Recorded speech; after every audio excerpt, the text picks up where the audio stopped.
ये हम देखते हैं रिवीजन कैसे करना है। ठीक है, आज का कोटेशन यही रहेगा। ठीक है, मूल कोटेशन को आधार बनाकर आप अपनी समय सारणी बनाइए प्रत्येक सब्जेक्ट के लिए। सबसे पहली पॉइंट ये है कि आपको 2 महीने का समय है। आप 2 महीने में सारे सब्जेक्ट जितना पढ़े हैं या जितना आप पढ़ना है वो सब आपको कम से कम 2 बार रिवीजन करनी है, 2 टाइम्स। हर चैप्टर को 2 बार पढ़ना है, ये आप तय करेंगे। आपके पास समय कितना बचता है? 6 से 7 घंटे सोना है। मैं ये नहीं कर रहा हूँ कि आप रात भर जाग करके पढ़िएगा, क्योंकि उसका भी एक्सपीरियंस मैंने आपसे शेयर किया है कि रात भर जगेंगे तो आपका पूरा दिन व्यर्थ जाएगा, और रात भर जग करके यदि आप पढ़ रहे हैं तो आपका पढ़ा लिखा सब व्यर्थ हो जाएगा, क्योंकि वो आपके दिमाग में नहीं है। एक प्रॉपर अपनी टाइमिंग सेट करिए कि हमको इतने बजे से इतने बजे तक सोना है, और इतने बजे से इतने बजे में हमें 6 सब्जेक्ट पढ़नी है तो हमें 6 घंटा चाहिए। सीधा सीधा एक लाइन में कि हमें 6 विषय पढ़नी है तो 6 घंटे चाहिए। कोई भी सब्जेक्ट कमजोर या कोई भी सब्जेक्ट कठिन नहीं होता। ये हमारी सोच है कि हम किसी सब्जेक्ट को कठिन और किसी सब्जेक्ट को जो है इजी समझ लेते हैं। इसलिए सारे सब्जेक्ट को बराबर, क्योंकि हर सब्जेक्ट 100 नंबर का होता है। कठिन वाला ज़्यादा नंबर दे देगा और सरल वाला कम, ऐसा नहीं होता। इसलिए सारे सब्जेक्ट को एकदम सही और फिक्स टाइम देनी है। हाँ, ये हो सकता है कि कुछ विषयों पर आपकी कमांड अच्छी है तो उसको कम समय में कवर कर लेंगे। कुछ विषयों में हम आधे घंटे में हमारा काम हो जाएगा और कुछ विषयों में हमारा 1.5 घंटे हो जाएगा। ये आप मैनेज कर सकते हैं। ठीक है, लेकिन हमारी रिवीजन की प्रक्रिया नियमित, स्लो बट स्टडी, ये टूटेगा नहीं। कोई भी घर में कार्यक्रम होगा, कोई भी जो है, अब शादी विवाह भी चलेंगे अभी इसी बीच में, नानी के यहाँ, मौसी के यहाँ और फलाना ढिकाना बहुत जाना पड़ेगा। ठीक है, उपासना ये सब अब ब्रेक रहेगा, अब नहीं जाना है। ठीक है, और ये कहीं जाना भी है तो शेष लोग जाएं, हम घर पे रहेंगे, हमको प्लानिंग करनी है, अपनी तैयारी करनी है। इस तरह से अपने को सेट करना पड़ेगा। कुछ त्याग करना पड़ता है, कुछ पाने के लिए कुछ चीज़ों को खोना पड़ेगा, छोड़ना पड़ेगा। ठीक है, तो इसमें अब टाइमिंग का मतलब ये हुआ कि आप सेट कर लीजिए कि अब हमको 6 घंटे चाहिए। कितना चाहिए? 6 घंटे यदि हमको चाहिए 6 विषय के लिए, तो 6 घंटे में 3 घंटे शाम को, 3 hours evening and 3 hours morning.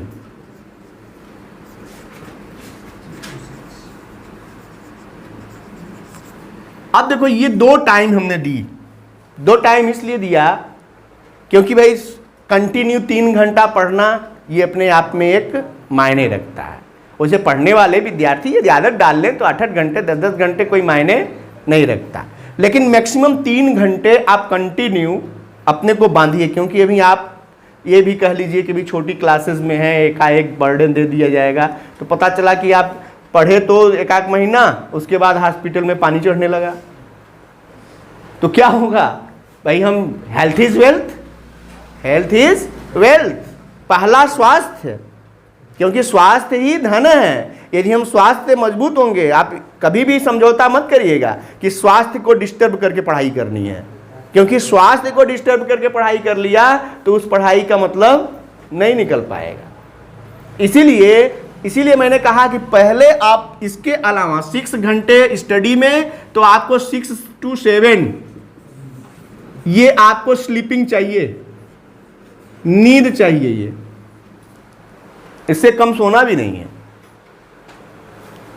दिमाग को स्वस्थ रखने के लिए, किसी भी चीज को अच्छे ढंग से समझने और पढ़ने के लिए इतनी नींद आपको जरूरी है। और ये कंटिन्यू होगी, ये नहीं कि 2 घंटा पहले सो लिए, 2 घंटा बाद में सो लिए, 2 घंटा बीच में सो लिए, जब भाई नींद खुली तभी उठ के पढ़ लिए। इसका मतलब न तो नींद पूरा हुई, न तो पढ़ाई। न इधर के हुए न उधर के, धोबी के कुत्ते, न घर के न घाट के। नींद आई तो पहले सो ही लिया, और सोया तो कंप्लीट किया, क्योंकि ये तो हमारी बॉडी की डिमांड है। ये बॉडी की डिमांड है 6 to 7 आवर। इससे हम स्वस्थ रहेंगे। इतनी रेस्ट होगी तो हमारी बॉडी रिफ्रेश होगी और उसके बाद हम एक्टिव रहेंगे काम करने के लिए, फिर हम अपना काम करेंगे।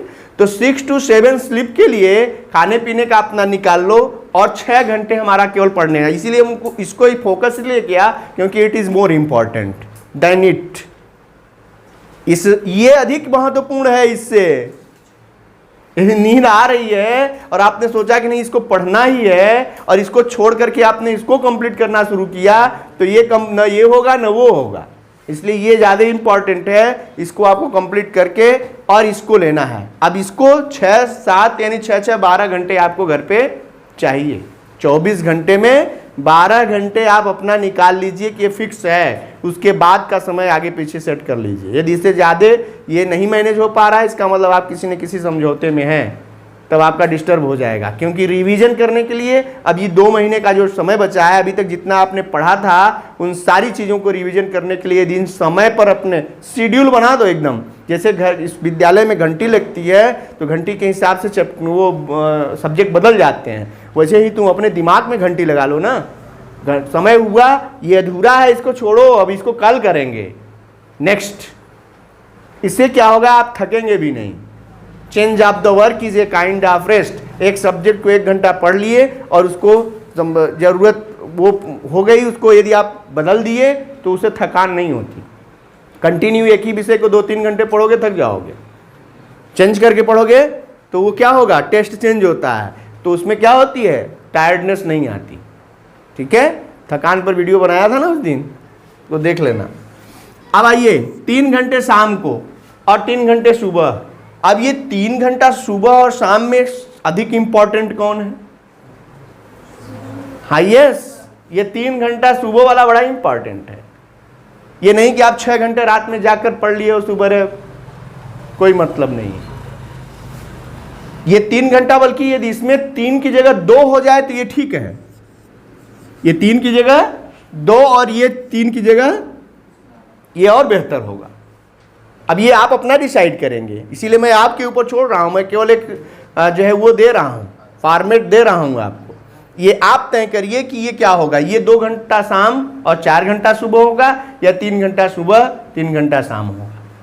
ये कम करिए, इसको बढ़ाइए। ऐसा नहीं कि इसको कम करके इसको बढ़ाना शुरू करें ना। अब ये पॉइंट आप अपने दिमाग में रखिए कि कैसे हम सेट करेंगे और कौन सी सब्जेक्ट को कब लेना है, कौन सी सब्जेक्ट को कब लेना है, ये भी आप ही तय करेंगे। क्योंकि आप अपनी इंटरेस्ट के हिसाब से देखेंगे। क्योंकि शाम वाली क्या है कि आप दिन भर काम करने के बाद थके रहते हैं, तो शाम वाली वो सब्जेक्ट आप ले सकते हैं जिसमें बहुत ज़्यादा इंटरेस्ट है, पहले इसी को निपटा लो क्योंकि वो इंटरेस्टेड रहती है। और कुछ सब्जेक्ट में इंटरेस्ट कम है तो उसको सुबह वाले में रखो, इंटरेस्ट अपने आप बनेगा, बढ़ने लगेगा, वो बाद में वही इंटरेस्टेड हो जाएगी। क्यों, ये इंटरेस्ट वाली बात में इसलिए मैं कह रहा हूं जिसमें कम इंटरेस्ट है, क्योंकि सुबह का समय फ्रेशनेस का होता है। और फ्रेशनेस वाली समय यदि आप अपने अनइंटरेस्टेड सब्जेक्ट पर लेंगे तो उस पर ज़्यादा फोकस होना। भाई इंटरेस्ट और नॉन इंटरेस्ट का मतलब क्या है, हमने पहले ही बताया कि कोई भी सब्जेक्ट ना कठिन है ना सरल है। ये तो हमने सोच बना रखी है। जिन चीज़ों को हम समय कम देते हैं वो हमारे लिए कठिन है, जिन सब्जेक्ट को हम समय कम देते हैं वो कठिन हो जाती हैं, और जिन सब्जेक्ट को हम समय अपना अच्छा देते हैं वो हमारे लिए सरल हो जाती हैं। तो अब समय फिक्स कर दिया ना कि किसी को कम ज़्यादा हो भी नहीं करेगा, हमने टाइमिंग दे रखी है। तो उसमें क्या होगा कि हम जो भी काम करेंगे वो सबको बिल्कुल फिक्स टाइम देंगे, तो अब सब में बराबर इंटरेस्ट होने लगेगा। अब बराबर इंटरेस्ट होने का मतलब हो गया कि आपका नंबर सारे सब्जेक्ट में इक्वली आएगा। ऐसा नहीं होगा कि मैथ में 100 और हिंदी में 84 आ गया। अब बताइए कि मैथ में 100 और हिंदी में 84, 200 नंबर का यदि कोई वो हो परीक्षा हो, उसमें आप पा गए 184 नंबर, तो परसेंटेज आपका खराब हो गया कि नहीं? क्या मतलब रहा उसमें 100 नंबर ले आने का? उसमें 100 नंबर नहीं, उसमें 90 ही आया होता, इसमें भी 90 आया होता। पॉइंट समझ में आ रही कि नहीं आ रही है? मेरे कहने का मतलब कि हम ऐसा करें कि दोनों में वो बराबरी बनी रहे। आप उन दोनों को मैनेज करके चलिए ना। और 2 नहीं, हमारे पास 6 सब्जेक्ट है, हम 6 में मेंटेन करके चलें। मैंने ये 20 साल का अनुभव बता रहा हूं। एक बार मैं कॉपी मूल्यांकन कर रहा था किसी वर्ष में, और उस साल शायद मैं इस घटना का वर्णन भी किया होऊंगा कि उस लड़के को, एक लड़के की कॉपी अंग्रेजी में मैंने चेक किया और इतनी बेहतरीन कॉपी लिखी थी कि मुझे लगा कि ये लड़का तो वास्तव में टॉप लिस्ट में होना चाहिए, टॉपर होना चाहिए।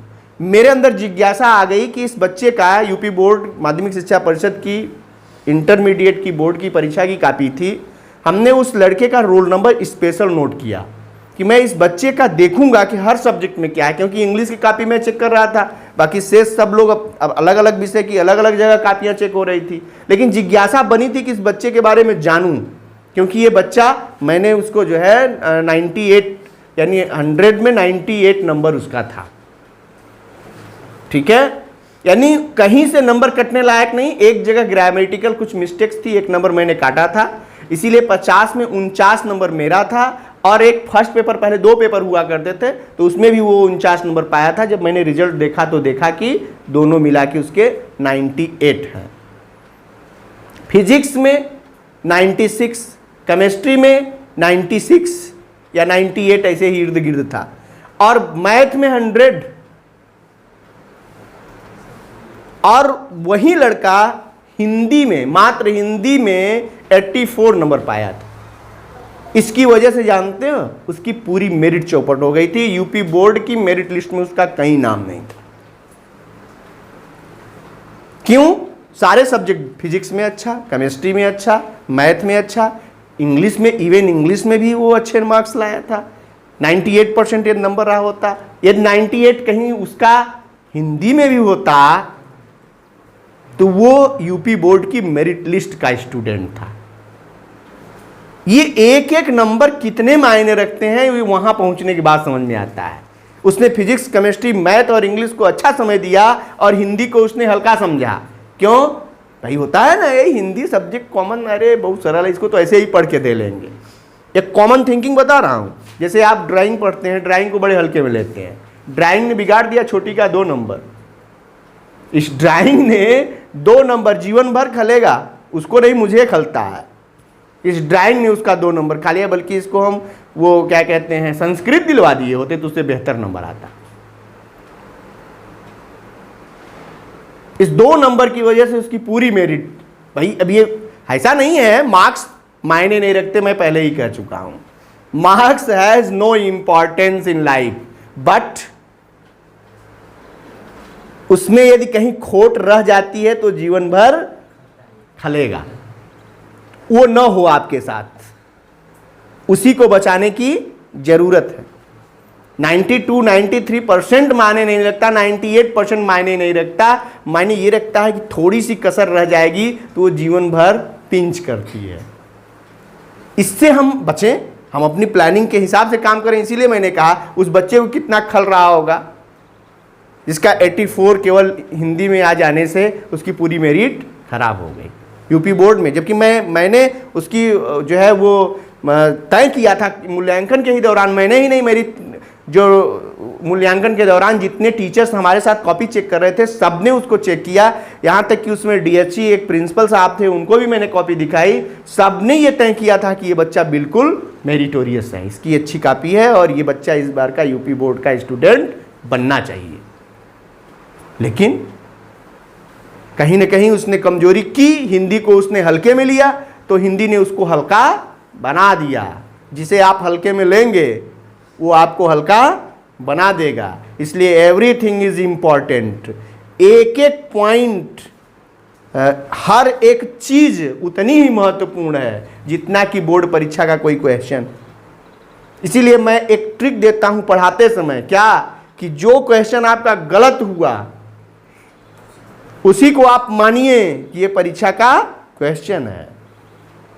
यदि आप ये नहीं मान रहे हैं तो आप बहुत बड़ी गलती कर रहे हैं।